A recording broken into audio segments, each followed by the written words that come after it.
Hi and welcome back to winemastery.co.uk. My name's John Latford, this is John Murphy. And we're here to tell you all about wine, hopefully help you find the wine, if not the wines you will absolutely adore. Stay with us, we're bound to get you there.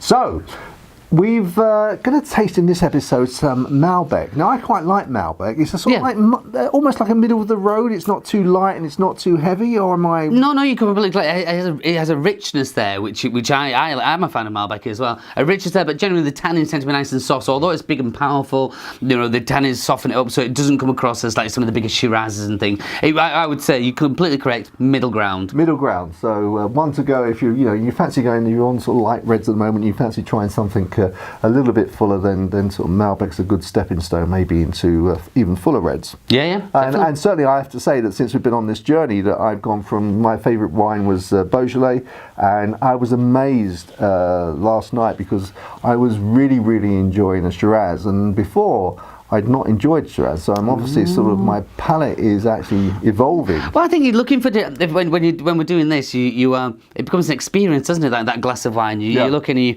you're trying to find these little bit. So even so much as regardless of whether you don't like it or not, you can still kind of pick out these bits and pieces, and in your own mind think, I do like that bit in there, but I don't like that bit, and to piece it together almost. That's all part of wine drinking, isn't it? That's the fun. That's why it's such a hobby and a career. Well, not for career for me, but apart from this YouTube channel, of course. But I have to say, the other thing is, since doing this with you, my wine consumption has reduced. Oh, because I'm tasting it rather than, to use the expression, necking it. Yeah, no, I know exactly. And I think also the other thing I have to admit to, which I think I might have admitted to on camera before, is that I'm no longer drinking red wine just because I've opened it, or red wine or white wine just because I've opened it. If I don't like it, I stop drinking it. It goes to be used for cooking. Well, I have to make a confession. I drink it all.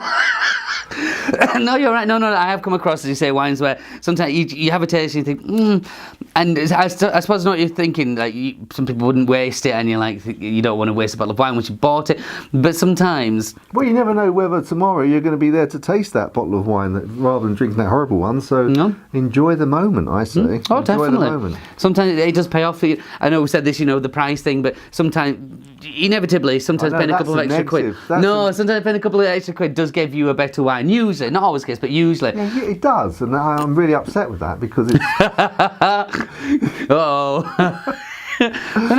But then it does make it so, for that extra £2 to go from just thinking, I'll drink it, to I really enjoy it. There's a massive difference for £2. It can be, yeah, absolutely, yeah. And I have said that sometimes we've drunk some wine that's I know 20 quid, and we've tasted one that's 10, and the 10 has been more. So, and it's also up to your own palate. What we think's a nice wine, you might not, and that's the beauty of wine, because you go on your own journey, and your journey won't be exactly the same as everybody else's. Then there's the mood thing as well. The mood thing. All comes into it. Oh yes. Anyway.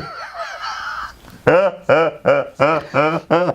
no questions. No questions. All right, we're ready to have a go. Anyway, we're back into Malbec. This one's from, well, in fact, for this episode, they're all going to be from Argentina. They are, yes. And this one's near some mountains, isn't it?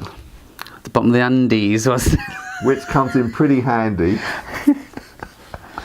Because if we'd been up in the mountains, it would have been more difficult to cultivate. Should we try the wine?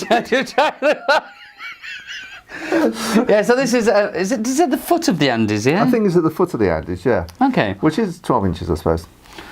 Let's have a look at the colour.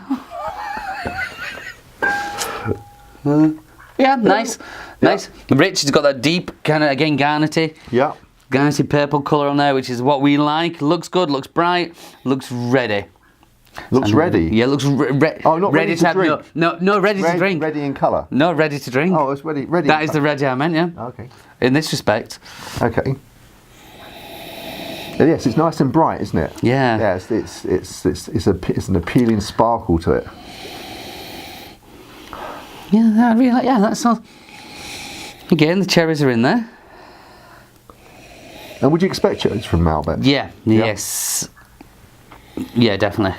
Because I know sometimes you get if you don't smell what you expect to, then you start sort of marking the wine down. Yeah. I'm much more into, because I haven't got that experience. I'm much more into, does it taste nice to my palate or not? Not whether it should taste like that for a Malbec or whatever other grape it may be. Well, but I think your way of marking is fair. But if it says Malbec and for me it tastes like a Shiraz, then it's not a good Malbec. No. It might still be a good wine, but not a good Malbec. So let's get stuck in. Let's get stuck in. Yeah.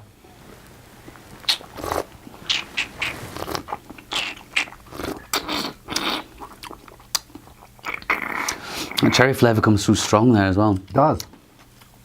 Nicely, I should say, nicely. Yeah. You get like some wines that it's very nice. It's not over complex, but in a really nice way. It's like a really nice, clean, fruity cherry flavour. Yeah. And so I don't resent it for not being complex. It's very refreshing, very tasty. I don't think anyone could complain with that. No, definitely. It's a nice, easy, good. That is what I would expect from a Malbec, and that's, I'm not saying it's going above and beyond anything. There are more complex. Well, we've got some more to try. We might find a more complex, but that is a decent Malbec. It's very nice. Really enjoyed that. Yeah. Everything I expect. Tannins are nice and balanced. Yeah, I could drink that. Yeah, very nice indeed. Yeah. And this is, you've said this is the Malbec is the signature grape. That's right. Yeah. Yeah. Okay. So. I think they've done that quite well. I would recognise it as a Malbec. A good flavour of a Malbec.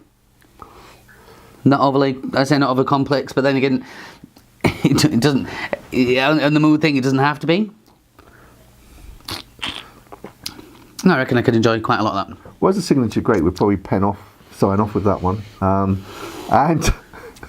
But before we do, if you like this episode, please tick the little thumb up symbol below. There's also a little bell there, so if you want to be notified of future episodes, give that a tinkle and it will remind you when we get our next episode out. And also, please subscribe.